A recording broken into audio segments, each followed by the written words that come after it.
오늘이 지나고 이제 설 명절이 이제 다가오는 시간에 오늘도 하나님을 향해서 예배하는 우리 새사랑교회 모든 교우 여러분들께 주시는 하나님의 은혜와 평강이 화목함이 함께 하시기를 주님의 이름으로 기원합니다. 요즘 날씨가 많이 춥지요. 추운 날 저는 어느 한적한 길을 걷게 됐는데 그 나무가지에 둥지가 있었습니다. 근데 새들이 머물다 간 빈 둥지였는데 그 둥지가 너무 정교하고 예쁘게 잘 짜여져 있는 거예요. 나무 한 가지 한 가지를 다 물어다가 아주 너무 예쁘게 만든 그 둥지, 그것을 보면서 새들이 거기에서 알을 낳고 또 그곳에서 이제 새끼들이 나오면 또 먹이를 물어다가 모이를 주고 그러면서 자라나게 하는 새들의 그 지혜를 한번 떠올려 봤어요. 가만히 생각해 보니까 모든 만물을 창조하신 하나님, 그 하나님께서 모든 만물 위에 지혜를 부어 주심으로 인해서 이러한 아름다운 모습을 또 우리들에게 보여주는구나 생각을 하게 됐습니다. 오늘은 성서주일이기도 한데요. 오늘 우리들이 하나님의 말씀 안에서 지혜를 배우고 행복한 하나님의 사람들로서 풍성한 삶을 누릴 수 있는 하늘의 축복과 땅의 축복이 우리 모두와 함께 하시기를 진심으로 소망합니다. 우리가 읽은 시편 1편 말씀은 세 부분으로 나누어져 있습니다. 첫 번째 부분은 의인의 길과 악인의 길을 얘기하고 있고요. 그리고 두 번째는 하나님을 두려워하는 사람과 또 악한 자의 본질과 가치가 묘사되고 있습니다. 그리고 마지막 부분에서는 하나님이 심판하실 때에 최후의 판결이 선포되어져 있는 것이 시편 1편의 말씀입니다. 그러니까 시편 1편의 말씀은 축복을 선포하면서 인생의 풍요함을 위해서 율법이 중심이 되는 삶을 살아야 한다라는 것을 강조하고 있죠. 특히 시편의 기록은 우리가 읽은 시편 1편뿐만 아니라 시편 전체는 포로기 이후와 포로기 이전의 그 모든 상태들을 구성해 놓은 것으로서 오늘 우리가 읽은 시편 1편은 포로 생활을 다 마치고 이제 하나님께로 돌아와서 이스라엘 백성들에게 가장 중요한 것이 자신이 어떤 존재이며 내가 어떻게 살아야 하는지에 대한 그 삶을 위한 것임을 시사하고 있습니다. 어둠 가운데서 빛 가운데로 돌아온 우리 하나님의 자녀들인 우리들도 마찬가지로 참된 행복을 이루기 위해서 우리들은 내가 어떤 존재인지를 알아야 하고 내가 어떤 일을 하고 살아야 하는가라고 하는 것, 그것을 우리가 배우는 태도는 매우 중요하다고 생각합니다. 이러한 깨달음은 개개인이 영성을 형성함에 있어서 매우 중요한데요. 그것이 중요한 것은 공동체를 더 든든하게 세워갈 수 있기 때문에 소중하다는 생각을 합니다. 그래서 이 한 개인의 영성이 하나님을 알므로 인해서 더 하나님의 나라를 공동체와 함께 더불어서 만들어 가는 것이죠. 이는 마치 작은 물방울이 고여서 큰 강물을 이루고 그것이 바다를 향해서 가는 것처럼 시편 기자는 우리들을 향해서 영성을 잘 추구해 가는 그런 그리스도인들이 하나님의 자녀들이 되어야 한다는 것을 말해주고 있습니다. 시편 1절 말씀을 우리가 함께 읽도록 하겠습니다. 복 있는 사람은 악인들의 꾀를 따르지 아니하며 죄인들의 길에 서지 아니하며 오만한 자들의 자리에 앉지 아니하고. 아멘. 시편 1편의 시작은 복 있는 사람은입니다. 시편 전체에 기록되어 있는 복 있는 것에 대해서 25번이 쓰여져 있는데 그 중에 19번은 블레스라고 하는 축복의 의미로 들어와 있고요. 그리고 6번은 해피라고 하는 행복이라는 것으로 기록이 되어져 있습니다. 그러니까 시편 1편은 하나님의 축복을 받은 행복한 사람아 라고 하는 감탄사로부터 시작이 되는 거죠. 그래서 시편에서 말하는 이 축복은, 말하자면 이 행복은 영적인 것뿐만 아니라 물질적인 것을 포함해서 일어나는 결과인데, 이것은 하나님과 사귀어 살면서 하나님의 말씀을 쫓아서 사는 사람들이 축복을 받은 행복한 사람이라는 것입니다. 시편 1편은 기록 당시에 그 시대는 하나님을 따라 사는 사람들을 박해를 받는 그런 배경을 안고 있습니다. 이러한 배경은 하나님의 자녀들에게 세상의 간섭을 따라 살아가도록 요구하는 세상에서 하나님의 뜻을 거슬러 조화롭지 않은 삶을 사는 일반 사람들의 방향으로 따라가도록 만듭니다. 특히 의인들은 의롭게 살려고 하는 사람들의 선함을 악으로 이용해서 자신들의 욕구를 채워가려고 하는 고집스러운 일들을 하기 때문입니다. 뿐만 아니라 죄의 매력은 또 어떻습니까? 죄를 짓게 만들고 그 죄에 사로잡혀서 사는 사람들과 교제를 하도록 하나님의 사람들을 끊임없이 유혹하고 장난을 치려고 합니다. 또한 오만한 자리에 앉게 하죠. 오만하다는 말은 건방지거나 거만한 상태로 심한 편견을 가지고 진실을 덮어버리면서 죄인으로 몰아나는 태도나 행동을 말하고 있습니다. 이러한 배경 가운데 시편 1편은 하나님의 뜻을 따라서 살아가는 하나님의 자녀들에게 악으로 뭉쳐져 있는 그러한 영역 안에는 들어가지 말아라 라고 하는 세 가지의 경고로 시작하고 있는 것입니다. 악하고 죄로 돌아서게 하는 오만의 상태에 머물러 있다면 우리들은 단호히 아니오라고 말해야 할 것입니다. 어떤 분이 저에게 이런 말을 해주었습니다. 일수놀이를 하는 예수를 믿는 한 분이 있다고 했습니다. 여러분, 일수놀이가 무슨 얘기인지 아는지요? 장사를 하시는 분들에게 목돈을 빌려주고 원금하고 이자를 매일매일 받아가는 거예요. 그런데 이율이 굉장히 높지요. 장사를 해서 갚아야 되는데 갚지 못하면 그 일수를 거두러 오신 그분은 그 장사하시는 돈을 빌려 쓴 그분에게 심한 말을 하고 학대하는 것, 이것을 그 어떤 분이 보았다고 합니다. 예수를 믿는 사람인데 불쌍한 사람을 도와주지는 못할 망정 괴롭게 하는 것을 보면서 예수를 믿는 사람이 왜 저렇게 사나, 이런 생각이 있어서 70평생 오는 동안 예수님 앞으로 돌아서지를 못했다라고 하는 그 이야기를 저에게 들려주었습니다. 저는 그 말을 들으면서 정말 우리들이 얼마나 하나님의 자녀로서 잘못된 행동들을 하고 삶으로 인해서 다른 사람들이 하나님께로 돌아오는 일을 못 돌아오게 하는 그런 장애물이 되고 있지는 않는가, 이런 생각을 하면서 우리들이 어떤 존재인가, 우리들은 하나님의 축복을 받은 행복한 사람이라고 하는 이 정체성, 그것을 잊지 않고 기억하고 있을 때 우리는 악인의 꾀를 따르지 않고 죄인의 길에 서지 아니하며 오만한 자들과 함께하지 않으므로 하나님의 나라를 더 아름답게 전하고 그들을 주의 길로 이끌어내게 되는 줄로 믿습니다. 그래서 우리들은 항상 마음에 생각해야 될 것이 나는 하나님의 축복을 받은 행복한 사람이다. 이 고백이 매일매일 있어지기를 바랍니다.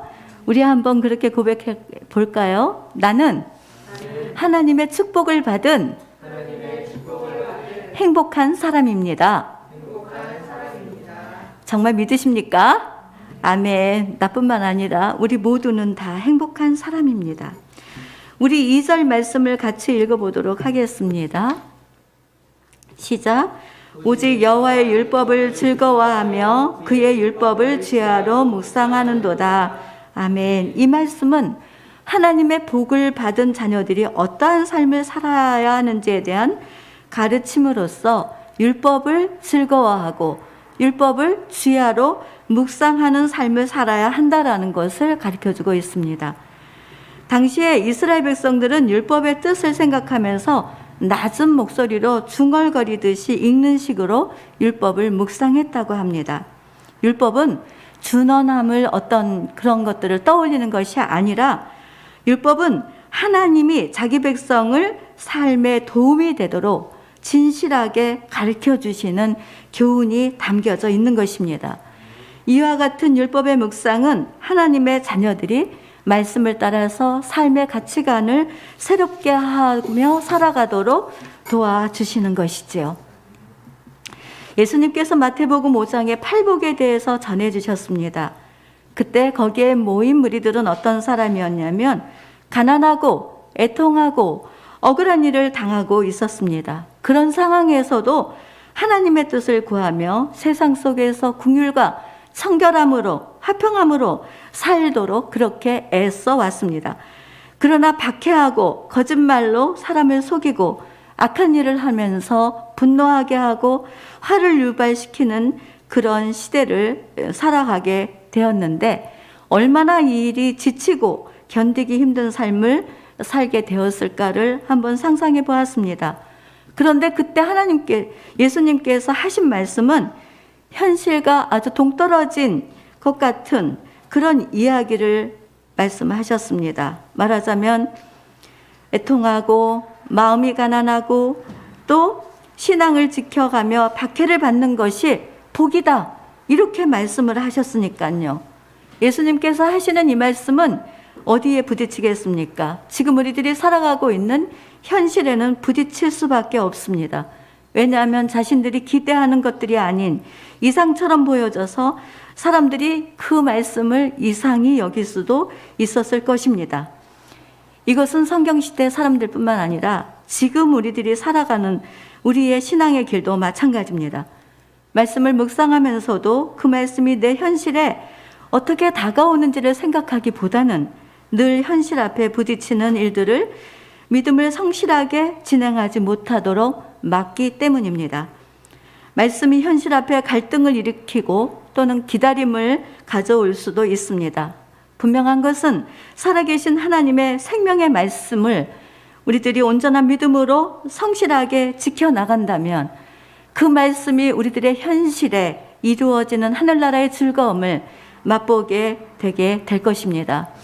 우리 고린도후서 4장 8절에서 10절 말씀을 같이 읽어봅시다. 우리가 사방으로 우겨쌈을 당하여도 쌓이지 아니하며 답답한 일을 당하여도 낙심하지 아니하며 박해를 받아도 버림받지 아니하며 거꾸로 뜨림을 당하여도 망하지 아니하고 우리가 항상 예수의 죽음을 짊어짐은 예수의 생명이 또한 우리 몸에 나타나게 하려 함이라. 아멘. 이 말씀은 바울이 쓴 바울 서신입니다. 사방으로 우겨싸움을 당하는 그런 어려운 지경을 지나가도 말씀으로 자신을 꿋꿋하게 일으켜 세우고 그 길을 갈 수 있었던 것은 예수의 생명이 분명히 그에게 나타날 것을 소망하는 그러한 믿음이 있었기에 결코 낙심하지 않고 오히려 하나님을 감사하고 날마다 이김을 주시는 하나님을 찬양하며 고백을 했습니다. 뿐만 아니라 시편 119편 71절에 고난을 당하는 것이 내게 유익이라 이로 말미암아 내가 주의 율례를 배우게 되었나이다, 이렇게 고백을 합니다. 또 105절에 주의 말씀은 내 발의 등이요 내 길의 빛이니이다, 이렇게 고백을 합니다. 오늘날에도 하나님의 살아계신 생명의 말씀은 우리들이 당하고 있는 여러 가지 상황과 환경 속에서 그 길을 비춰서 우리들이 잘 넉넉하게 이겨나갈 수 있도록 돕는 우리의 힘이 되는 줄로 믿습니다. 그러므로 말씀 묵상을 즐거워하고 주야로 묵상하면서 날마다 이김을 주시는 하나님을 찬양하는 행복한 사람들이 되시기를 주님의 이름으로 축복합니다. 우리 3절 말씀을 같이 읽어보도록 하겠습니다. 그는 시냇가에 심은 나무가 철을 따라 열매를 맺으며 그 잎사귀가 마르지 아니함 같으니 그가 하는 모든 일들이 다 형통하리로다. 아멘. 여기서 시냇가에 심은 나무, 이것은 도랑을 파서 심겨진 나무를 의미합니다. 그런데 그 나무가 철을 따라서 열매를 맺고 잎사귀가 시들지 않는다는 말이죠. 우리들이 나무가 철을 따라 열매를 맺는 것은 우리가 쉽게 이해할 수 있지만 잎사귀는 겨울이 되면 가을이 되면 낙엽이 돼서 떨어지고, 그리고 그 가지에는 아무것도 없는데 마르기 마련인데 마르지 않다는 말은 이해가 문자적으로는 어렵습니다. 이와 같은 시는 하나님의 자녀들을 하나님의 집에 심겨진 나무에 비유해서 인용한 시입니다. 하나님의 집에 심겨진 자녀들은 하나님과 가까이 있으면서 하나님께서 나에게 요구하시는 것에 대해서 반응을 보입니다. 대부분의 사람들은 이러한 반응에서 멀리 있기도 하지만 하나님을 사모하는 사람들은 말씀 안에서 하나님을 만나기를 간절히 소망하기 때문입니다. 그런데 말씀을 묵상하다 보면 우리들의 내면을 성찰하기도 하고, 또는 죄로 인하여 상한 마음을 어루만져 주시기도 하고, 또 죄악을 정결하게 하셔서 새로운 변화의 삶을 이루게 하시고, 또한 예수님의 그 부르심을 따라서 우리들의 소명과 사명을 잘 감당하도록 이끌어 주시는 우리들의 은혜를 우리들에게 주시는 은혜가 있습니다. 특히 갈라디아서 5장 22절 말씀을 같이 읽어보겠습니다.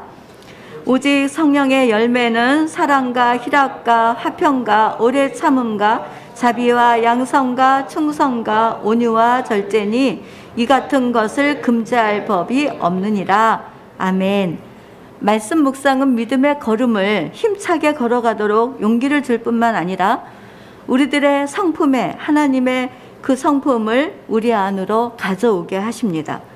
그러한 것들은 영혼에 잇대어 살아가는 참된 행복이라는 것을 우리들 안에서 직접 알게 하시고, 또 현실에서 조금 동떨어진 말씀 묵상이라 할지라도 그것을 기다림으로 있게 하는 하나님의 은혜가 있습니다. 이러한 열매들은 우리들의 영혼의 생수로 들어와 샘이 되어 솟아오르게도 합니다. 이것을 아는 사람들은 이렇게 말하지요. 내가 살아가는 모든 것에 형통하게 하시는 하나님을 보았노라, 이렇게 고백을 합니다. 비록 가난하고 고난 가운데 초라한 모습으로 내가 원하는 것이 이루어지지 않는다 하더라도 거기에 하나님의 은혜가 영혼에 빛을 내게 하기 때문에 그렇습니다. 뿐만 아니라 병든 몸이 치료를 받아 건강하거나 부유할 때도 교만해지는 것이 아니라 오히려 더 그 일을 통하여 하늘에 속한 행복으로 살아가게 됩니다. 사랑하는 성도 여러분, 말씀은 우리들의 영혼의 양식입니다. 말씀이 없으면 영혼이 메마르게 되고 참된 행복을 누릴 수가 없게 됩니다. 이제 말씀을 맺으면서 신년 새해에는 말씀을 읽고 묵상하면서 하나님의 도우심을 입고 살아가고, 또 삶의 가치관을 새롭게 해서 시절을 따라 열매와 형통하게 하시는 행복한 사람들로 살아가는 나날이 되기를 주님의 이름으로 기원드립니다. 아멘. 기도하겠습니다. 이스라엘이여, 너는 행복한 사람이로다. 여호와의 구원을 너같이 받은 백성이 누구냐? 그는 너를 돕는 방패시요 내 영광의 칼이시로다. 내 대적이 내게 복종하리니 내가 그들의 높은 곳을 밟으리로다. 우리를 축복하셔서 하나님의 자녀로 살아가는 행복한 사람들이 되게 하셔서 감사드립니다. 참된 행복은 우리들이 하나님의 자녀로 살아가는 것, 주님의 성품을 닮아가며 열매를 맺고 형통하게 하시는 하나님을 알게 하셔서 기쁠 때나 슬플 때나 유동함이 없이 살아가는 하늘의 즐거움으로 영혼에 잇대어 함께 살아가는 기쁨, 그것을 오늘 말씀을 통해서 배우게 됩니다. 사랑하는 아버지 하나님, 오늘의 말씀을 힘입어 말씀에서 떠나고 게을렀던 마음을 버리고 주야로 하나님의 말씀 앞으로 들어가게 하여 주시길 소망합니다. 말씀 안에서 참된 행복을 깨닫고 사는 우리들이 되어 영혼의 아름다움과 삶의 넉넉함으로 온 세상을 환하게 밝혀나가는 참된 행복자가 되게 하여 주옵소서. 예수님의 이름으로 기도드립니다. 아멘.